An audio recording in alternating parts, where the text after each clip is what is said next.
來看這台北教育大學昨有學生發現講，這查某便所介紹互人偷裝這健康攝影機。警方接到通報，確實來到現場看，有查到這攝影機。目前也通知這嫌疑人到案說明。另外呢，佇咧新莊的這保仁大學也有學生指控講，這是醫學院的圖書館，講這便所門外口的壁角有裝這煙霧偵測器的攝影機，報警察來處理。經過確認是學校導的翕的方向是翕走廊，這部分是並無違法的。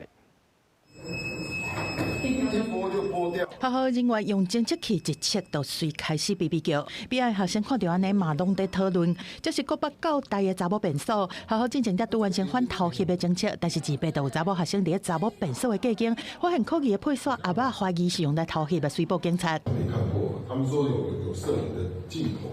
警方到場了後，和學校人員做伙檢查，確實是發現偷翕的設備，風格就是白色電線的底條。警方已經調監視器要查是啥裝的。學校這邊會請專業團隊對管察做全面的偵測。有學生知影了後，擱佇個查某便所的壁搭便利貼來抗議，大罵偷翕的人真可體，而且有愈來愈多學生來響應。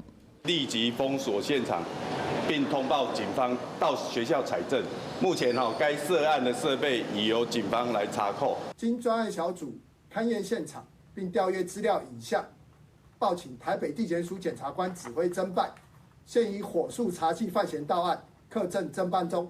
另外，輔仁大學嘛有學生指控講，醫學院圖書館的自習室，查某便所門口的壁角有一個煙霧的偵測器。學校和警方日後做會勘，證實是煙霧偵測器的攝影機。學校強調講，這鏡頭是對向通路等公共空間翕的，無涉及妨害秘密罪。除了會加上當地翕的個性，嘛考慮甲換做一般的監視器。真的是了解到這件事情之後，我就覺得蠻震驚的，因為畢竟我也常去那地方，然後。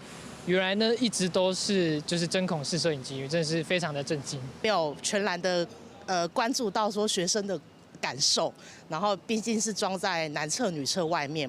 對這件代誌，學生嘛是感覺學校的做法有爭議，因為最近醫美診所偷翕的事件，讓大家攏感覺真緊張。環境部因為安尼宣布未來公共便所防偷看的相關指引，包括要有關門幫、降低門旁，而且定期做反偷翕的政策，按算後半年就會公布。